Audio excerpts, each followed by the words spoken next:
Эти маяки уже засветились в Ингушетии в прошлом году. Тогда была запущена пилотная версия проекта, которая прошла на ура. Поэтому сегодня маяки дружбы на Кавказ приехали снова. И если в прошлом году участвовали только Ингушетия и Осетия, то сегодня это уже 8 субъектов. Ингушетия, Чечня, Карачаево-Черкесия, Северная и Южная Осетии. Автор идеи Руслан Гусаров, известный журналист и проректор Московского государственного университета управления. Его главная цель – дружеские отношения между всеми регионами нашей страны. Мы хотим наш проект видеть не только в варианте культура Кавказа, мы хотим видеть наш проект и в варианте культура Поволжья, культура Урала, культура Сибири.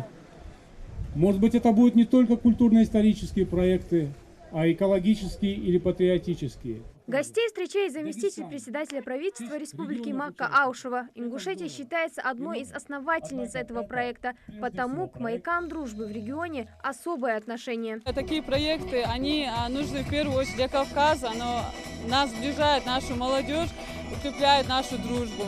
И все это ради того, чтобы ребята из Центральной России с удовольствием приезжали отдыхать на Северный Кавказ. Те, кто были в Ингушетии в прошлом году, с радостью вернулись сюда вновь. В прошлом году я впервые приехал на ингушскую землю. Я впервые взял своими руками камень, положил на башню, убрал с башни. Ненужный камень я убрал с башни. Нужный я оставил. Я впервые прошел круг лезгинки.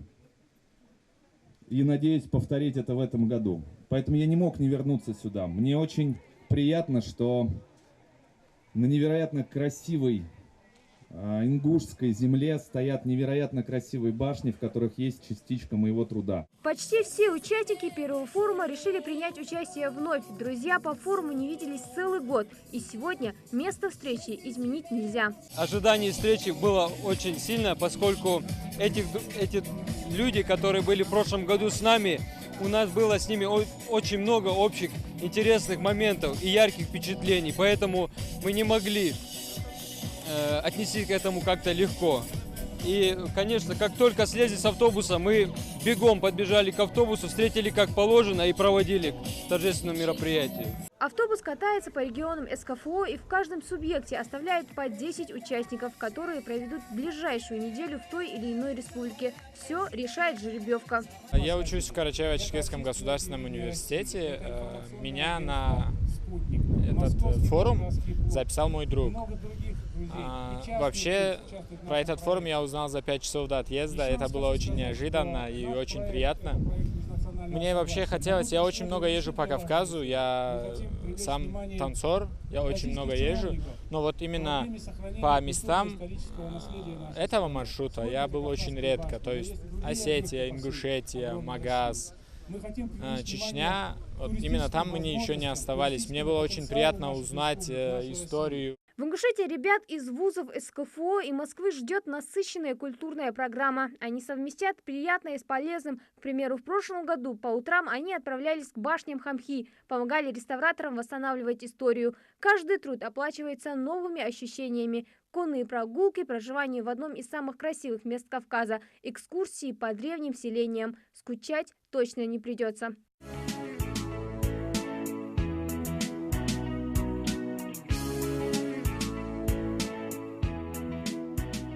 Организаторы уверены, этот проект позволит устранить непонимание и конфликты в межнациональных отношениях и покажет другим регионам Кавказ с лучшей стороны, всю его многовековую историю и красивые традиции народов СКФО. Не упустили случая гости республики и поздравить с днем рождения главу региона Юнусбека Евкурова. Маяки дружбы башни Кавказа поздравляет Юнусбека Баматгиреевича Евкурова, главу республики Ингушетия, с днем рождения. 3-4.